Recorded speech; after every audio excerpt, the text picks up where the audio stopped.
আসসালামু আলাইকুম ওয়া রাহমাতুল্লাহি ওয়া বারাকাতুহু। সম্মানীয় মুসলিম ভাই বোনেরা, আজকে একটি দোয়া প্রসঙ্গে আলোচনা করব, যে দোয়াটির মধ্যে ইসমে আজম রহিয়াছে। আর ইসমে আজমের সহিত দোয়া করার সঙ্গে সঙ্গে আল্লাহ তাবারক তাআলা দোয়াকে কবুল ও মঞ্জুর করে। এই দোয়াটি একটি হাদিসের দ্বারা সাবিত হয়েছে। হাদিসটি হযরত বুরাইদা রাদিয়াল্লাহু তাআলা আনহু হতে বর্ণিত। হাদিসটি হলো, আন বুরাইদা ইবনুল হুসাইব আন্না রাসূলুল্লাহ সাল্লাল্লাহু আলাইহি ওয়াসাল্লাম সামিয়া রাজুলান ইয়াকুলু আল্লাহুম্মা ইন্নী আসআলুকা আন্নী আশহাদু আন্নাকা আনতাল্লাহ লা ইলাহা ইল্লা আনতাল আহাদুস সামাদুল লাযী লাম ইয়ালিদ ওয়া লাম ইউলাদ ওয়ালাম ইয়াকুল লাহু কুফুয়ান আহাদ। এর অর্থ হলো, বুরাইদা বিন হুসাইব রাদিয়াল্লাহু তাআলা আনহু হতে বর্ণিত, আন্না রাসূলুল্লাহ সাল্লাল্লাহু আলাইহি ওয়াসাল্লাম সামিয়া রাজুলান ইয়াকুলু, যে আল্লাহর রাসূল সাল্লাল্লাহু আলাইহি ওয়াসাল্লাম এক ব্যক্তিকে বলতে শুনল এই দোয়াটি বলতে, আল্লাহুম্মা ইন্নী আসআলুকা আন্নী আশহাদু আন্নাকা আনতাল্লাহ লা ইলাহা ইল্লা আনতাল আহাদুস সামাদুল লাযী লাম ইয়ালিদ ওয়া লাম ইউলাদ ওয়া লাম ইয়াকুল লাহু কুফুয়ান আহাদ। ফাকালা, তখন আল্লাহর রাসূল সাল্লাল্লাহু আলাইহি ওয়াসাল্লাম বললেন, লাকাদ সাআলতাল্লাহা বিল ইসমিল লাযী ইযা সুইলা বিহি আতা, যে তুমি আল্লাহর কাছে চেয়েছো এমন নামের দ্বারা, যে নামের দ্বারা চাওয়ার সঙ্গে সঙ্গে দান করা হয়।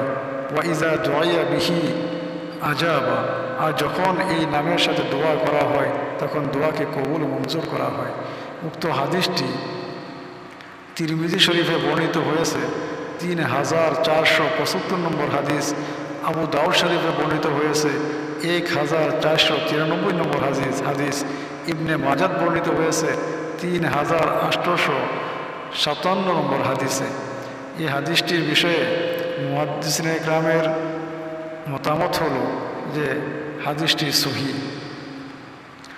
এই উক্ত হাদিসের মাধ্যমে যে দোয়াটির বিষয়ে বর্ণনা আসছে, এই দোয়াটিতে ইসমে আজম আছে বলে বিভিন্ন উলামা ইকরাম মত পেশ করছেন।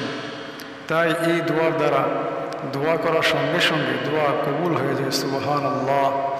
তাই আমরা এই দোয়াটিকে খুব সুন্দরভাবে মুখস্থ করব এবং আমরা নিজের দোয়া ব্যবহার করব। তাই আরেকবার আমার সঙ্গে আপনারা এই দোয়াটিকে উচ্চারণ করে নিজে খুব সুন্দরভাবে দোয়াটিকে শিখবার চেষ্টা করেন।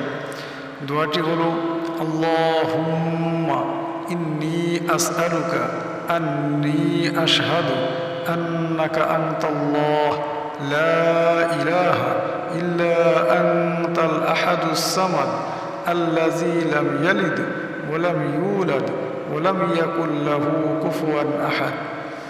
আমি আরেকবার দোয়াটি বলছি, আপনারা খুব মনোযোগের সহিত শুনবেন এবং এটা মুখস্থ করবার জন্য চেষ্টা করবেন। আল্লাহুম্মা ইন্নী আসআলুকা আন্নী আশহাদু আন্নাকা আনতাল্লাহ লা ইলাহা ইল্লা আনতাল আহাদুস সামাদ আল্লাযী লাম ইয়ালিদ ওয়া লাম ইউলাদ ওয়া লাম ইয়াকুল লাহু কুফুয়ান আহাদ।